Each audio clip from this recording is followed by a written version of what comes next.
we have to remember that consent is everything. So consent holds you into the legal contract. Without your private God-given name and property inside the legal construct, there is no consent. That's why they need your picture. In camera, as I explained to in a previous video, means private. So the reason they want a picture that's on the derivative, the driver's license, that comes from this ambiguous document that doesn't say given name and surname on it, is because the fact is they know they're not supposed to trespass on that private property. So they're very crafty to make sure they didn't put given name and surname. They didn't run out of ink, as I said in previous videos. So when you consent, you're in error. You're just paying, you've consented to pay someone else's bill or debt. Now, if it's not your title, then it's not your debt. The only reason you get a bill right now is because you're willing to be the surety for that bill. You're playing the guarantor. How would this make-believe monopoly board work without a sucker? It's a pyramid scheme. A new sucker is born every day that's going to be the surety for the government legal title in the public. And then they put the training in there. But the act of state induced the use of the given name that was private onto the document that caused act of state or act of parliament, they're one and the same, induces the actual trespass, and therefore they are responsible. So the act of state is absolutely responsible, just as Satan was responsible for the inducement on Eve to commit the sin. He still got judgment, as did Adam, because they both willfully knew what they were doing, whereas Eve was beguiled. Hopefully, I would think by now you're waking up to feel you were beguiled. If you weren't beguiled and you were doing it, you're in serious trouble, because that means you were willfully doing it. You knew.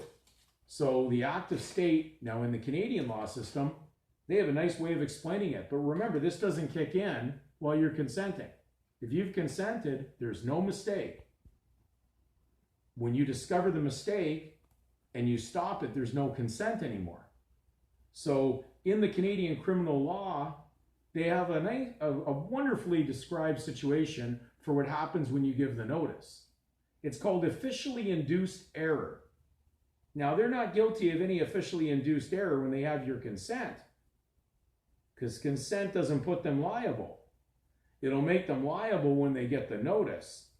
So here's how the Canadian Criminal Code defenses deal with the terminology for officially induced error. That means officials of the government in their legal sovereign capacity. What makes them liable? Listen carefully. General principles. A valid excuse for violating the law is on the basis of an officially induced error of law. The defense arises where the accused is given advice in error that the accused relies upon in doing a criminal act. It is a criminal act for you to use someone else's title, okay? But they're saying, oh, they're willing to license you to do it. But a license is permission to break the law. So they're inducing you into your own ignorance being used against you. You were ignorant of the fact that that really isn't your title. Most people believe their legal family name is something to be proud of and it's theirs. Pride before a fall. Now it says officially induced error is available as a defense to prevent morally blameless individuals who believe they are acting in a lawful manner from being convicted. The elements that must be proven are the error was one of law or mixed law and fact. The accused considered the legal consequences of their actions. The advice obtained came from an appropriate official. The advice was reasonable in the circumstances, and the advice obtained must be erroneous. The accused must demonstrate reliance on the official advice.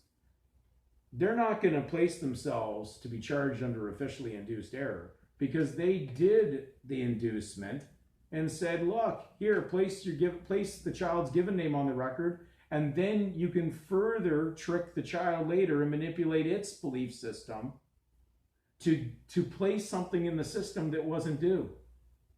Your God-given name is natural, has nothing to do with an artifice or an unnatural legal title that belongs to the state, and the idea of doing commerce and trafficking in something that is fictitious or a lie. When money grows on trees, go out there and pick it. Maybe other people will go out there with you. But until that grows on trees, it's not real. It's false, it's fictitious, and you've just been induced. So, you can't hold anybody liable while you're consenting. And they're not going to stay in the liability when you remove your private property anyways. It's over, it's gone, it's out of there. The whole scam, the whole scheme collapses upon you removing that. So just to give you a very simple thing to go and research, you can look that up. I'm sure they have the same thing in the United States and other countries.